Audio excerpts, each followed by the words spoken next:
Amitopia TV. Today we will have some really nice program from you. Soon, right now, David Pleasance interview at AmiParty time on 12th of August this year. Actually on my birthday, but I couldn't be there. But it will be there, so it will shine on you, crazy diamond. Let's piff of the day. Yeah. Woo. So this is the studio of Amitopia TV and Distrita. I hope you enjoy it. This is the Mac. This is the Mac with Morpheus, and that is our Amiga 1200. As you can see, we have played many earlier today. It's really awesome. So let's dig in with some news regarding what's happening on Amitopia. Yeah. Amitopia is evolving all the time, and we will have quite interesting news very soon about a totally new game that will be out for many platforms, including the Amiga. So stay tuned for that, because there will be lots of information about it on Amitopia and the Distrita platforms. So stay tuned. And now, let's have a look at the David Pleasance interview at AmiParty.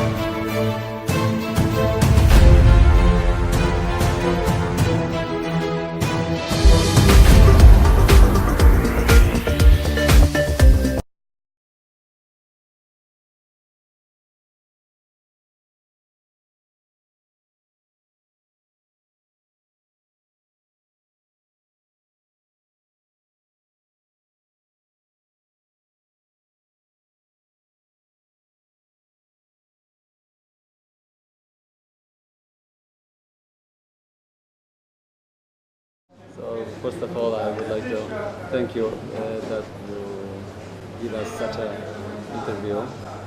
And as you said to me, that maybe it's not true, but you can say about it.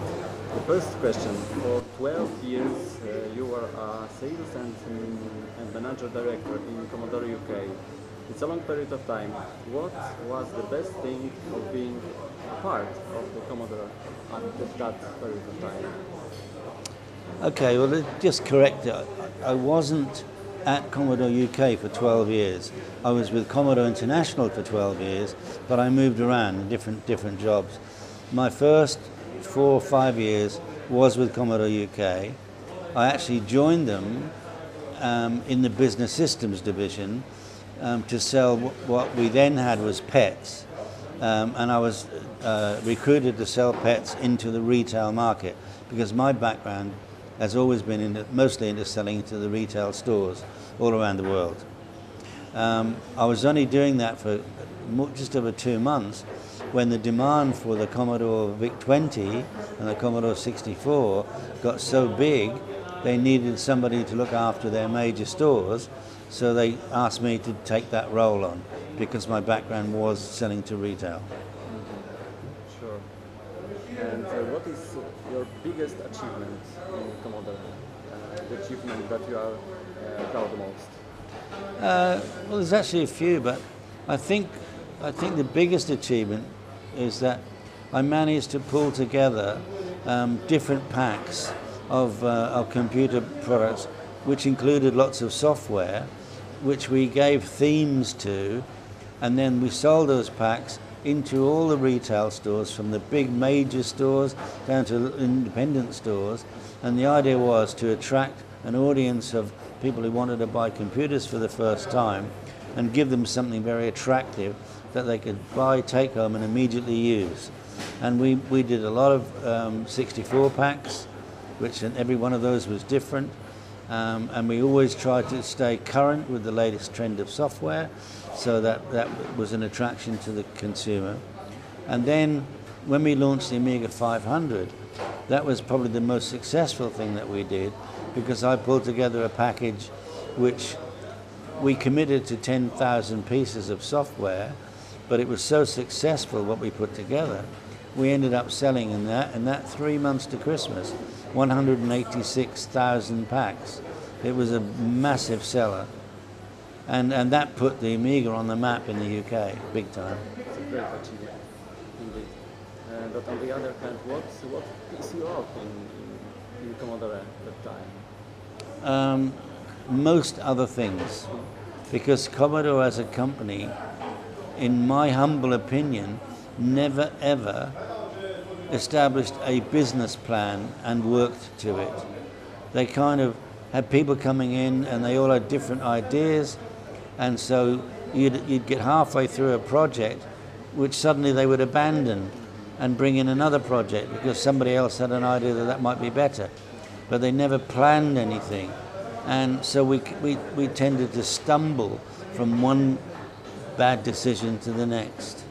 So there was lots of instances of that, but in general, they never planned. They never worked out a business plan. We're releasing a model. How do we release it? Who do we sell it to? How do we market it? How do we advertise it? They never did that. They just suddenly said, here's a new product, go and sell it. They never asked the question, does anybody want it? So that was the disappointment with Commodore. In one of the interviews, you said that you miss Commodore immensely. What you are missing most? The whole thing, to be honest with you, because even though Commodore made as an international company, they made wrong, irrational decisions. But having said that, it was so exciting because the products that they were developing, when we got it right, were selling in huge numbers. It changed history. And being part of that was incredible. And so when eventually Commodore went bankrupt, there was a massive hole left. And to be honest with you, nobody, not one company has followed up with that. And so that's kind of what I miss, is the cut and thrust of being involved in a business every day where you directed what happened and made the best of it, so that you gave a good proposition to the consumer, you gave a good proposition to the dealer who was selling it, and a good proposition to Commodore, the manufacturer, so that everybody wins. My lesson in life has always been, it has to be win, win, win. And if you could keep doing that, you'll always be successful. You know, I believe that each job in our life will teach us something. What teach you? Commodore, what Commodore teach you? It taught me more about the things not to do than the things to do, because they had so many changes at the top, so many people were coming in senior positions. Each of them had a different idea about doing things, and they never discussed it as a group. I mean, as a management team, the president, the vice president, and all these people, I don't think they've ever even met to discuss how we market something, what we should do. And that was what was lacking. So they would have success in one region, somebody would make a decision that worked very well by complete fluke, and then the rest of the world did everything wrong. So they never discussed about it. So it's getting back to this, no man plans to fail, he merely fails to plan. And that's true.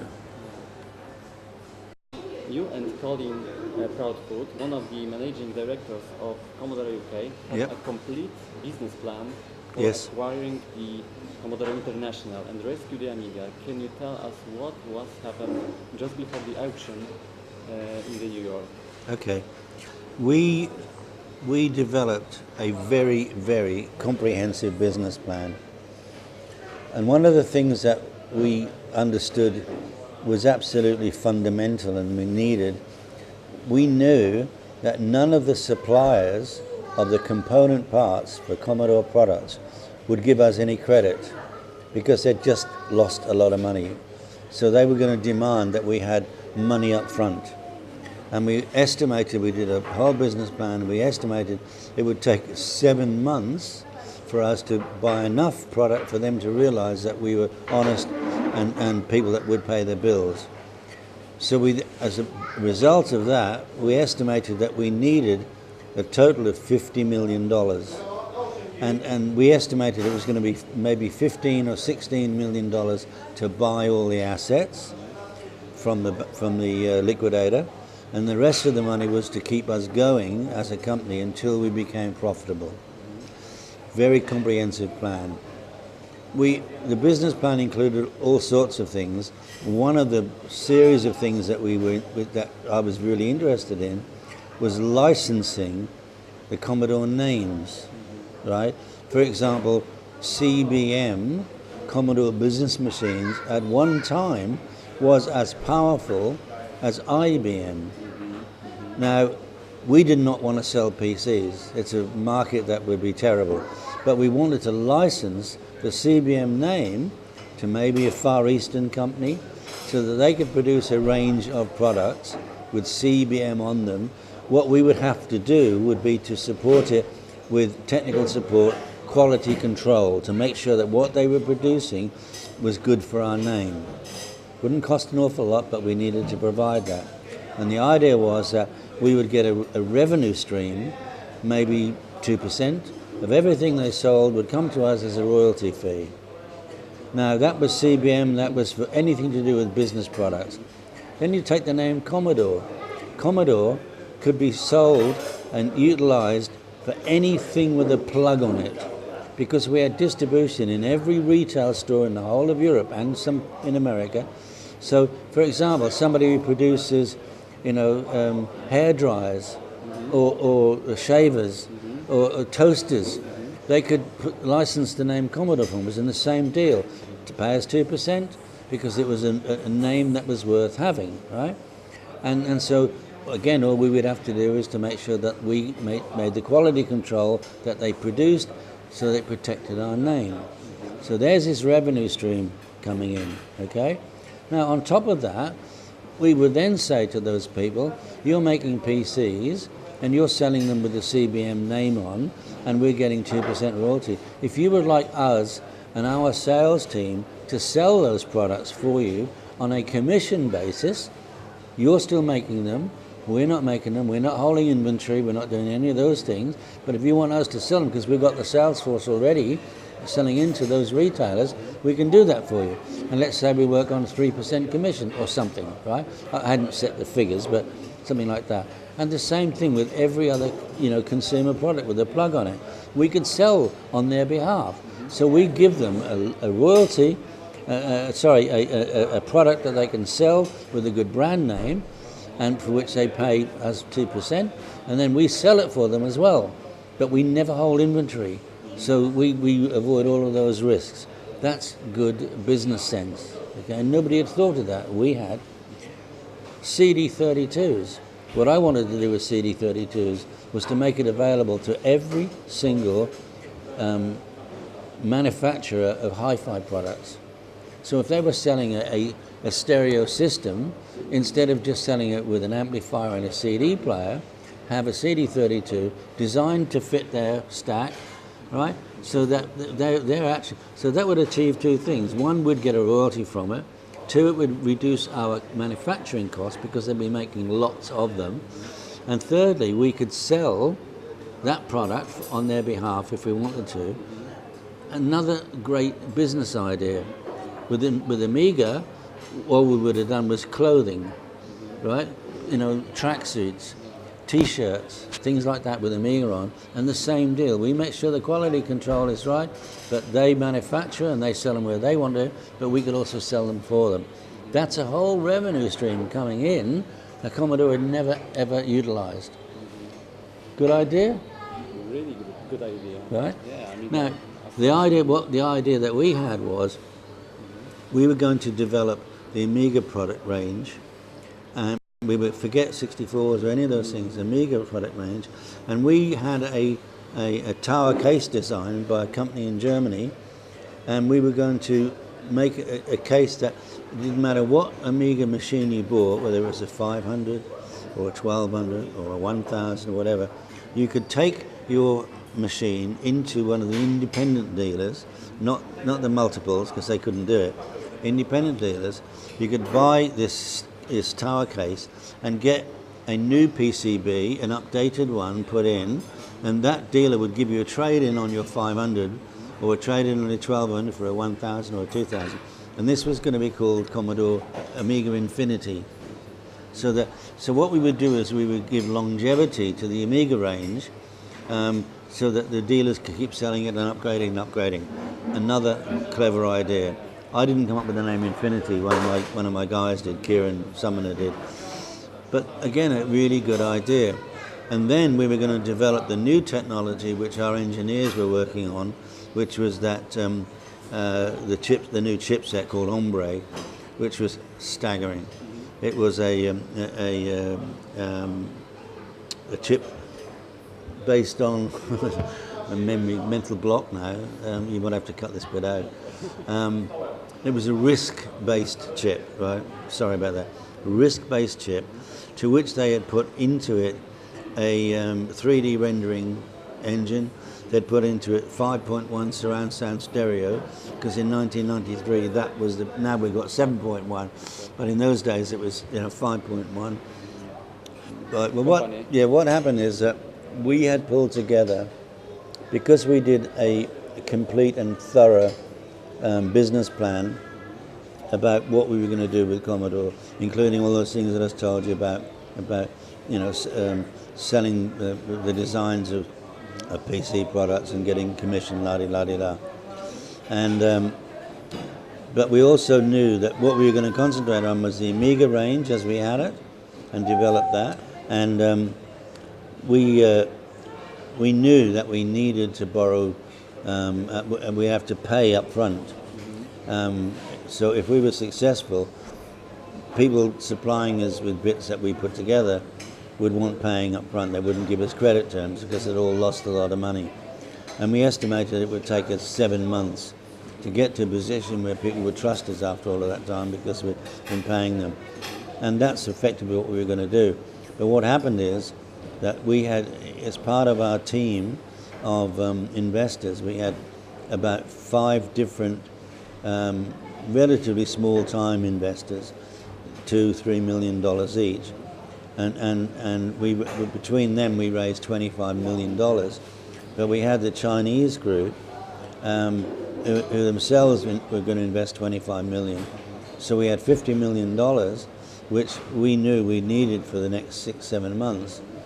But what happened is they were approached by the guys who eventually ended up buying the thing, and they told them to not bid with us.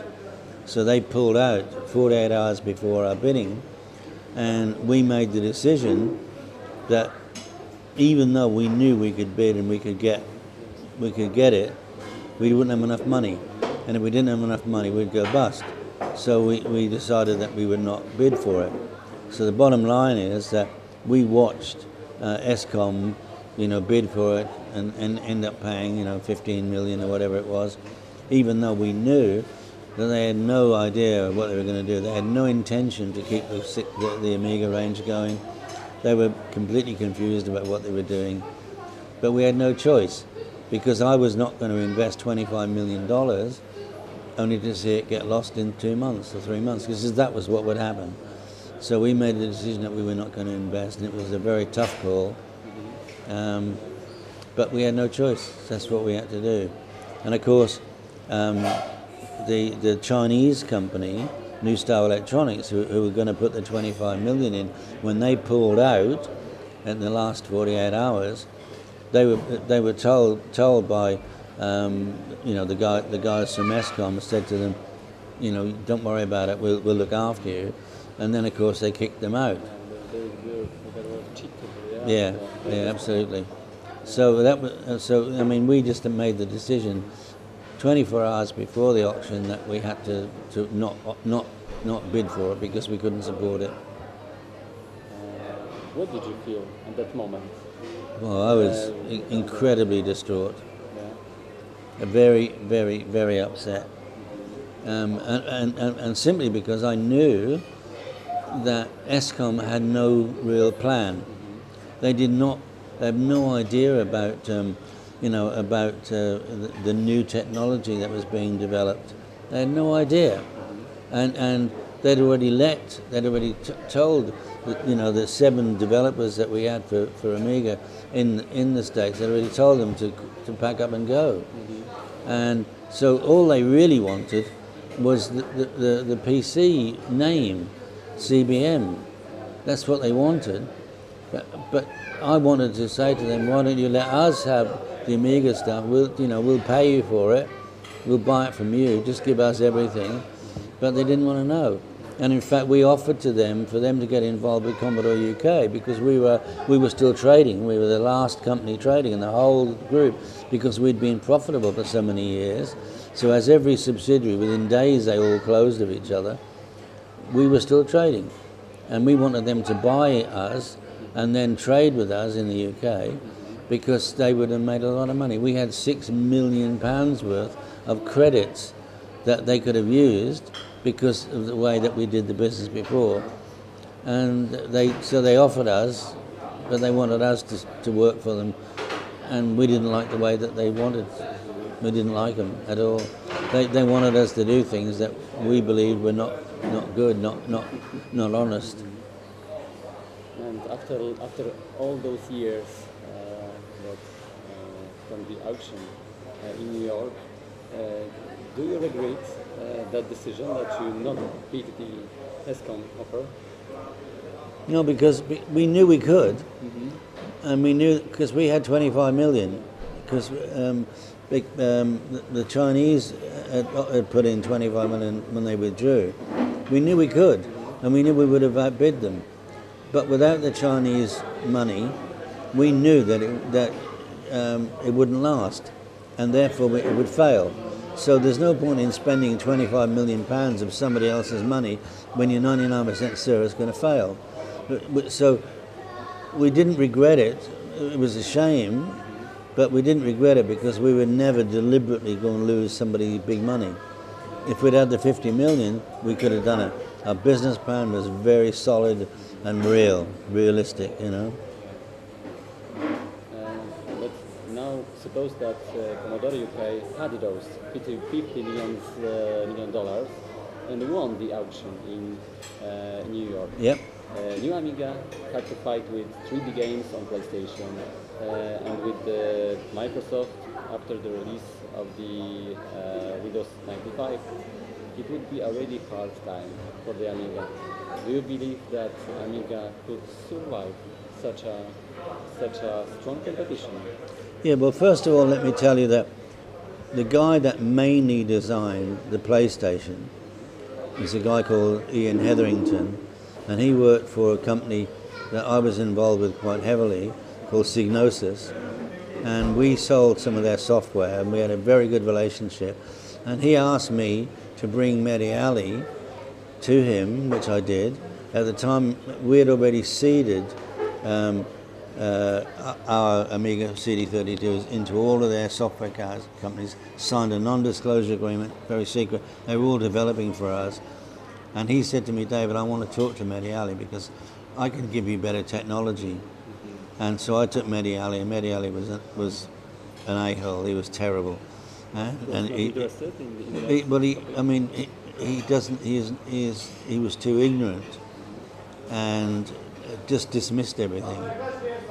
And in the end, I just apologized to Ian Hetherington. I said, I'm really, really sorry. This is going nowhere. So anyway, I ended up taking Mehdi Ali away. And then the next thing you know, after time, Ian Hetherington, they sold Signosis. Ian Hetherington joined Sony, and it was his design that they used for PlayStation. But we were offered that right at the beginning. What a shameful decision of make the alley. Well, but he was a person who did not understand any part of the business at all, and should never have been in that position. But the worst thing is this, right? Is that, you know, I spent a lot of time with Irving Gould, who was the main man, 22% shareholder of the whole business, right? And I would go and see him, and I would sit him down, and I would say, Irving, this is going wrong. You need to do, Mehdi should be doing, and he wouldn't listen. I put Mehdi there, you know, and they went down the tubes, but I did warn him. What would you say about Irving Gould? How do you describe him as a person? Okay, I can tell you a lot about Irving Gould. He was a self-made rich man, and he told me his story, which is going to be in my book. I'm not going to. It's a very simple story, but a very interesting story. And I mean, he ended up taking on Jack Tramiel, and Jack Tramiel leaving because of it, because Jack Tramiel wanted to bring his 3 sons into the business, and Irving Gould realised that they'd got nothing to offer, and so he said no. So ended up Jack left, right? But I mean, Irving was quite a smart man, and he'd made an awful lot of money on previous investments before Commodore. But at the end of the day, in my opinion, Irving Gould was 90% responsible for Commodore's downfall, with 10% coming from Mehdi Ali because he was given so much room, and Irving did not want to hear criticism.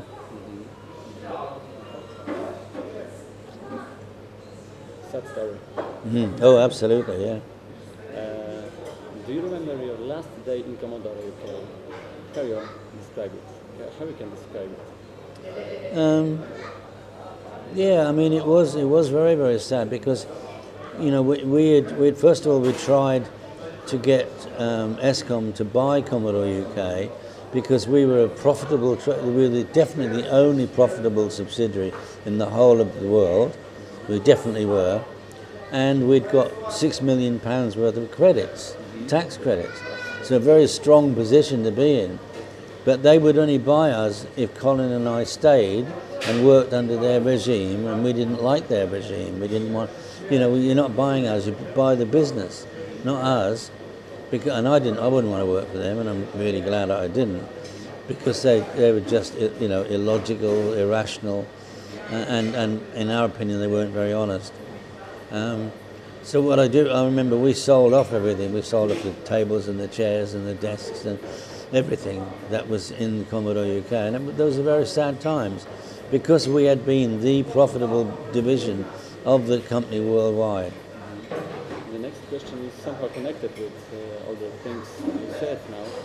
What was happened with all the intellectual property, technology and patents owned by the Commodore UK after its declared bankruptcy? Mm-hmm. A lot of it is now held by a guy called Mike Battilana from Cloanto. Yeah, he and I did some business. In fact, I saved his business way back, and included one of his products in my Amiga bundles. But he is quite very open verbally about trying to retain the history of Commodore. So he's bought lots and lots and lots of the patents and rights and all of this. Not all of them, because they're a bit dispersed, but he has bought a lot of them. And that's what's happened to most of them. So some time ago you launched a project on Kickstarter called the Commodore Inside Storybook. Why you decided to write such a book?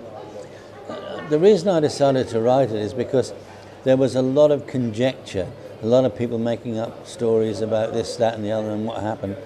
And I honestly, I mean, other people had written books as well. And in my opinion, they didn't tell the story very well. Mainly because most of the books and things that were written and movies were based around the US operation, which was a very poor performer. Europe was where the business was, and the UK. We subsequently found out when we did our research and we put our bid in and everything for the whole of the business. We got all the books with all the figures, and we realised then that we had been the profitable one. Medi had told us that we weren't, although we kind of knew that we were, but we then proved that we were the most profitable one. And I guess the bottom line is that you know, we believed that we were in the best place to run the whole thing. And what was the rest of the question? Sorry, just remind me. Why? Just the reason why you decided to write this. Oh, write the book. Sorry, yeah. Yeah. Well, the thing is, I wanted the truth to come out, because there are so many things, so many little stories that probably on their own are not very significant, but collectively they tell a whole story about what happened. And I mean, I'm one of the longest serving people there, and I can tell it like it is, and with very much risk of contradiction, because I've got nothing to gain by telling lies. I want the truth to come out, and then people will realise that the mistakes that were made, you know, particularly by Commodore, by Commodore National, by Medi Ali, they made terrible mistakes, and I would like to see that brought right. Okay. You managed to convince so famous in Amiga world persons like Dave Haney and RJ Mikao to join your project. RJ. Yeah, RJ. Yeah. Yeah. How did you manage that? Well, I have to be honest with you, I'm not sure that either of them are actually going to. They both said that they will, and I've been chasing, particularly I was chasing Dave Haney. He keeps on saying he will, but we're getting close to the running out of time. RJ promised me quite recently, and in fact I was with RJ face to face 3 weeks ago on a Monday night. On Tuesday he got notification that his mother was ill, and on Wednesday she died. We'd actually planned to meet up with him that Wednesday night, but she died. So he went in, completely disappeared, sorting out his mum's funeral and all that kind of stuff. He has assured me that he will write something, but I can't hand on heart say, because I'm not in control of them. They both said they're going to, but they both said they wanted to, because I'm giving them the opportunity to tell the truth, you know, exactly, from their point of view, because they know I don't tell lies. If it's bad news, tell us it's bad news, because that's what will get printed. So what is the current state of that book? I am probably close to 50% finished. Maybe a little bit more, I'm not really sure. Because I've been very busy with Friend Software Corporation, which when I did the launch of the book, I wasn't that busy, but suddenly it all became very busy, and my heart is very much in making sure that I can bring as much as I can to Friend Software Corporation. I said in my Kickstarter of the launch of the book, I want it to come out in November, which is when we've got the next Amiga event in Germany, and I'm hoping I might be able to make that, but I'm not sure if I can. I have to be honest with you, because of what else is happening, it may slip. And this project on Kickstarter is finished, or people can send money? Oh yeah. The Kickstarter itself closed because there was a limited time, but I've actually got a website which is called. Oh, I don't remember too. My memory is terrible. It's called. Oh dear. Let me come back to you on that. Yeah. I can send it to you anyway, so you can put that in. But yeah, I've got a website in which people and they are still sending in, to buy the book, and we're doing the book and we're doing various other things as well. It'll all be on the website. But I haven't been pushing it because I've been so busy. But once we go to print, once the book is finished, we go to print. Whether I print 1,500 or 2,000 or 3,000, it's just a matter of deciding. Because once the book's finished, then of course it's easy to do. I might print like a couple of thousand and then wait and see what happens, and then print another 500 later. It's just cheaper to do it all in one go because you get a better price, you know. But the amount of interest is still very vast, to be honest with you. Okay. So before we go to the Friend OS, or how is it called now, Friend? Friend Software Corporation. That is the holding company. It seems to be a very innovative approach to the cloud computing. Yep. Can you say what is exactly? Okay, what it is that we believe that the world is moving away from sitting on their own devices.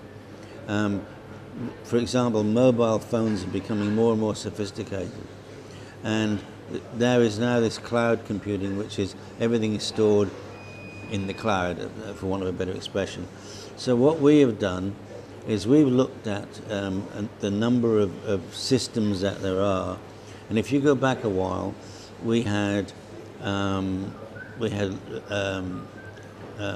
COBOL, and we had Linux, and a lot of people set their businesses up 20 years ago using COBOL and Linux because that's all there was.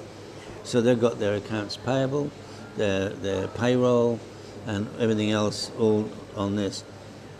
But that doesn't allow them now to communicate outside of that. If they want, they can't get on the internet, for example. So what they need is maybe Microsoft Word, or they need Apple Mac, or whatever. So if you're one of those businesses, you either throw away everything you've got and then get it all redone, which costs you a lot of money. But what Friend Software Corporation can offer you, you can keep your COBOL and your Linux, and you can then add on our product as a completely invisible layer on top of what you've already got, right? But that then allows you to run Windows, to run Mac software, and it all talks to each other, right? And then you can communicate with your people in the field, and it will work all over the world, and you are less and less dependent on your piece of hardware because it's carried in the cloud per se, right? That's called soft merging, and we have a competitor in that, and they're a company, and they're called, I keep having mental breaks, which is terrible. They're Citrix, right? Citrix, but they don't have the ability to talk to each other, right? But Citrix is around, but we are a much more refined and a lot cheaper. We also have Friend Software Corporation also has as a product which we're calling, why have I got these mental breaks doing my head in? And I invent all these names. We've got Web Stretcher, right? So, you know, there are. It's estimated that 52% of all websites in the world were written using WordPress. I don't know why I didn't think of that, WordPress. At least 52%. But WordPress is a very pedestrian product. You can't do anything with it. You can't put high definition pictures. You can't run videos. You can't run sound. Okay. So we've developed our product, which is called Web Stretcher, and you connect to our product, and then you connect to WordPress, and you can upload all those things into your WordPress website, and it will run them all. Right? Fabulous product. We're ready to go, right? We've also got Friend Chat. Friend Chat is an online video chatting system where not only can you talk, you can maybe have 8 of you all online, 10 of you all online together, but you can actually input into it programs, and they can be proper business programs. They can be games, and everybody can work on them from wherever you are in the world. Work on them together, okay, which is pretty impressive in itself, right? And there's a lot more to it that I can't tell you about yet. But all I can tell you is that, in all honesty, Friend it is revolutionary, and it is what's called liquid software. And I can assure you of this if I tell you that there is a guy, he's a Finnish guy, Professor Pekka Abrahamsson, and up until recently he was a professor in Trondheim University in Norway, and for more than 20 years he's been studying liquid software. And what he's discovered, because Hogner went and did a talk at Trondheim and he was blown away, and then what happened was, between you and me, I don't mind you telling them this, he invited Hogner back again, but unbeknown to Hogner, we had the guys from Huawei, he had them in the audience. Now Huawei are developing 5G, you know about 5G, to take over from 4G. And anyway, Hogner got on stage, did his presentation, and they went crazy. 2 years ago, Huawei had bought the R&D division of Nokia in Finland, and they'd set them on the mission to write liquid software. When they saw what we've developed, they've cancelled it all and said, why reinvent the wheel? Because you guys have not only written it, it's better than we could ever dream of.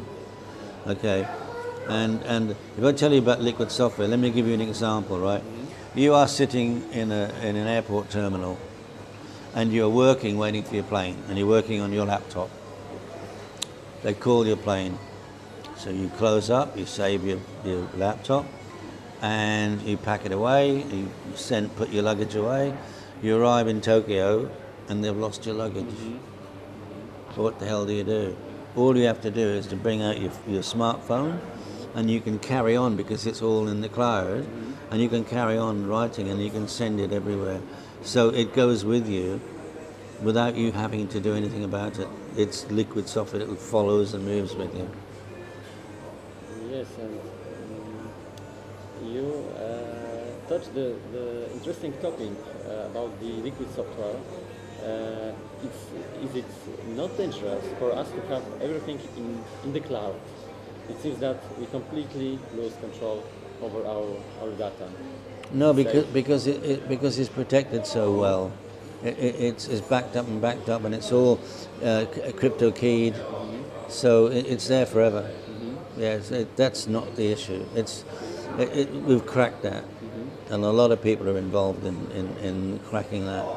And in many places, I've seen that the Friend OS is called as a system who has a strong Amiga background. And what is so Amiga-like in that? Yeah, but well, that's very true, because I mean, as you know, Hogner was a huge Amiga fan, and when he started this, he took all of the best features of the Amiga operating system and developed them, and got rid of all the other things, developed the best features, and grew them and expanded them so that they were, and added to them. So the whole heart of the thing is based on the Amiga operating system, because it was good. It was very, very good. And there's nothing to touch it really since, in all honesty. There just isn't. I have to say that 2 days ago I registered as a tester. Good, on this platform, and what I can say, from the first couple seconds, 50 seconds, I just knew that this was really similar in many layers and well, I mean, I'm delighted that you registered, because we need people like you to work on it and work on it and work on it, because it's the future. It absolutely is the future. I'm convinced of it. Yeah, and I'm so thrilled to be part of it. It's just amazing, you know. I have a question about the strategy of convincing people that they should use such a new cloud system like FriendOS. What is the strategy of the system? Well, we think that there is a huge demand for it anyway. People, what they need to know is that they can work. Remember, Friend is designed to work on any platform, every platform. doesn't matter what it is.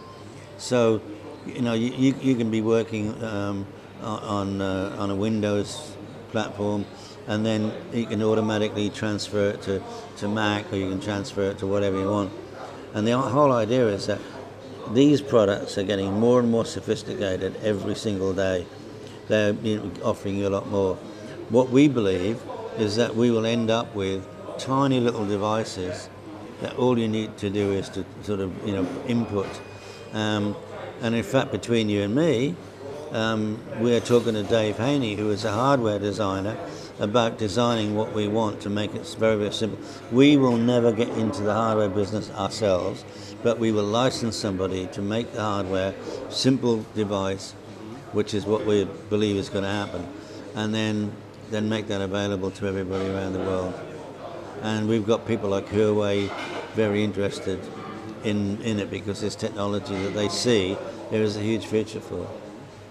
So when it will be released? Well, we've already released the early version of it. I think version 2 is going to be released next week, and then within 2 or 3 weeks another version. And we're just adding to it all the time. And as we're getting more feedback, of course, you know, it's very exciting, very, very exciting. And I've just recruited Dan Wood and Adam Spring. You might know of Adam Spring. He's remotely interested, is what he calls himself, and has done for years. He now works for me. So does Dan Wood, only on a relatively part-time basis. But they're now evangelizing and spreading the word, and they're contacting people and showing how stuff works. And we're releasing a video every week. We're going to release a new video that shows you different things it can do. So keep an eye on that. Yeah. Sure. And now a couple of other questions aside of Friend OS. Amiga was presented as a computer for creative mind people. And indeed, in the golden years of Commodore 64 and Amiga, computers accelerate creativity of its users. Now in the age of social media and smartphones, people get used to consume information rather than creating something interesting. Is there any way to change that course and make people more creative? That's a very good question, but it's a very difficult one to answer, because it's all about people wanting to be creative. And I think that, I mean, now that we've just recently released, you know, our friend product, people are starting to do that. As we evangelize and more and more people get involved, I think that they will see that there is huge opportunities to be very creative. We're going to actually start incentivizing. We're going to be offering prizes and things like that for people who develop, you know, stuff which can be a benefit to the world. So it's a bit hard one to answer, but we're certainly going to be encouraging it, and we're certain that people will definitely develop stuff. We are involved very heavily in the blockchain cryptocurrency industry. Do you know anything about that? Okay. Let me tell you what happened. I was talking to a guy, I won't tell you, it was Amiga related actually, complete fluke. But there's a guy who was one of the founding investors in Ethereum. You need to have a look at Ethereum, okay? And we were talking about Amiga operating system, and then he asked me what I was doing, and I said I'm involved with a friend. And cut a very long story short, there's another company that launched about 4 or 5 months ago. They're a company called Golem, and they're based here in Poland, right? Which is why I was here in Poland a few weeks ago. What they have developed is, how can I explain it? They're developing a system of decentralized computing, and the best way to explain that is it is the Airbnb, you know Airbnb, of computing. Do you know what Airbnb is? When you've got a place you want to rent it out when you're not using it, right? So they're developing, Golem are developing what is easily explained as Airbnb. So when you're at home at night asleep, you are letting your computer be used, and they are joining them all together, and they're doing, you know, mass processing, like things like 3D rendering and cryptocurrency and all of these things, right? Blockchains, they're doing all of that. That is what their plan is. We had a chance meeting with them, which I organised, and they just invested $750,000 in money in us. Great. Now, Great achievement. a few weeks ago, they launched on the cryptocurrency business themselves, and they raised $8.6 million in 29 minutes. That cryptocurrency is now worth $40 million, right? So what's happened is that everybody's looked at what we've got, and they see that we are the catalyst. Friend Software is the catalyst that will bring all of these cryptocurrencies, you know, blockchain, all of this stuff, will bring it all together. So we are going to be doing a crowdfunding exercise in the next few weeks, 2, 3, 4 weeks. And they believe we will be the biggest crowdfunding exercise ever. Great. Yeah. Okay, so two last questions. Let's have a look into the future. What do you think? How will the technology change our lives in the future? Do we have to afraid something? Do we have to? Afraid something? No, I think it's going to be completely new. Yeah, I don't really know what. But the fact of the matter is that you no longer have to have a big machine on your desk, because you can access things in the cloud, you can access things wherever they are. They're all secured. And I mean, the thing about say cryptocurrency, you have it, and you have a code, and you're the only person who has that code. If you lose that code, you will never get access to it again. It is absolutely secure. And of course, the difference is, and the reason, you know why cryptocurrency was invented? Because nobody trusts the banks. The banks are liars, they're cheats. They'll steal from their own customers. With cryptocurrency, that cannot happen. So they invented it as a secondary means of having, you know, funds that are controllable, and that is going to take over. That's why we're delighted that they want us. They see us as being the catalyst, that the product that we've got. So what we've done is we've separated our soft merging, which I explained. We've separated Web Stretcher. Those are commercial products that have got nothing to do with cryptocurrency. So we've kept them separate, and that we will develop that, and all the investors like Trevor, they'll all get a return on that if it all goes as well as we think it's going to go. And that's big business in its own right. But this cryptocurrency, blockchain technology, so those guys, they raised $8.6 million in 29 minutes, and that money is now worth $40 million.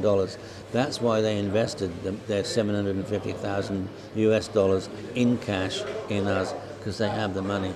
And 4 months ago they didn't, and they haven't got anywhere. You know, they've got this idea what they're going to do with this decentralized, but they haven't developed it yet. It's still in the process. But what we've got is already, most of what we've got is already developed. That's the difference. Because, you know, Hogner, these guys have been working on it for 3 years. Great stuff. So my advice to you is keep an eye very closely on it, and if there's an opportunity to buy in, buy in. And I think you can see why. I mean, the potential is astronomical. Final question? Maybe you would like to say something to our Amiga community, or people who will see that interview in the YouTube, something like a message from you. Sure. Well, what I'd like to say is that I am personally astounded and very grateful that we have a community, a loyal community of Amiga fans and followers that I don't think that Commodore deserves, because we have not treated them properly. But we have this, you know, this nucleus of fans that have been incredibly loyal, and all I can say is that a lot of what's happening now, which has got nothing to do with Commodore, but as some of the things I've told you, we absolutely totally appreciate their loyalty and their support, and hopefully we'll be able to reward it with things like what it's been talking about. And I thank them from the bottom of my heart. I mean, I had 12 and a half years at Commodore, and I wouldn't change. I'd change a couple of things because I made some mistakes, but basically I wouldn't change anything because it was incredible. And yeah, I made some mistakes, but I also did a lot of good things, you know. And I would never imagine, here we are 30 years on, and the community is so loyal and passionate, and I love them to bits. Is that all right? Yeah. Thank you very much for the great interview. No, it's my pleasure. It really, really is. You know, the thing is, I don't have to lie. It's all here, and my memory's good and everything else. And so for me, it's like falling off a log. It's so easy to do because I mean every word of it. You know, I'm thrilled to bits. I've had the most. I mean, I was gutted after we lost the opportunity to bid for, and I went into hiding. 2 years I didn't do anything, and then I was lucky. I went to go fishing in the Dominican Republic, and I met my second wife. And then with her, I had to wait for her to get her divorce, and we went to Australia. And we bought a restaurant and ran the business, got Australian citizenship, and everything changed. And then this complete fluke to go to the Amiga 30 event in Amsterdam, being asked to be a guest speaker. And then I met the guy as some friend, and the rest is history. So it's kind of what goes round comes round, you know? And because I've always been 100% loyal, I feel it's kind of justified, if you know what I mean, you know? Yeah, thrilled to bits. I really am.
Distrita.com is your new leading independent website with quality content. Yes, we are looking for you. What is your passion?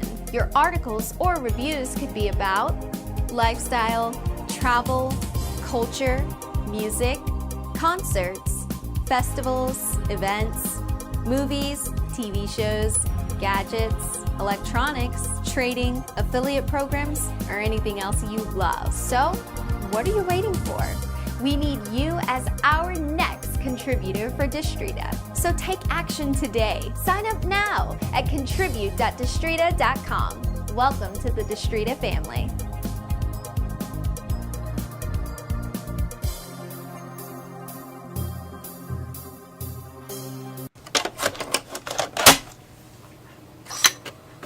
Welcome to Amiten TV.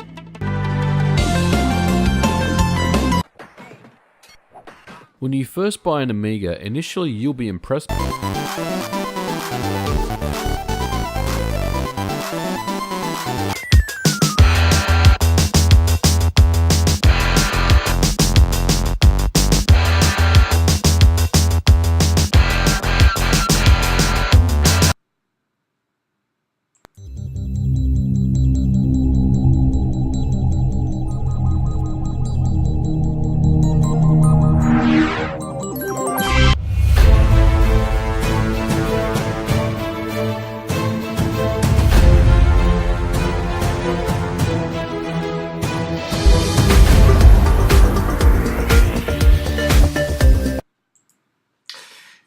was Amitopia TV for today. I hope you enjoyed it.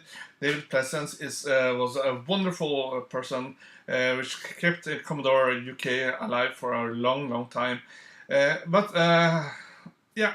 Things didn't happen the way he wanted, and Petro Tishchenko with Eskom and Amiga Technologies took the cake, the Amiga cake, from him.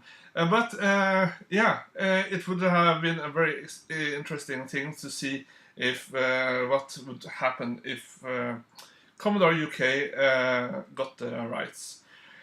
Well, that was everything for Amitopia TV today. I hope you enjoyed this interview. And Chelm, I love Chelm from Poland, Amiga Bill from the Guru Meditation, Viva Amiga, all the supporters for Amitopia, Amiten. Anyway, the Amiga saga continues, Amiga legend continues, because there are so many great people out there using this fantastic computer. So have an awesome Monday, and we see you next time. Bye!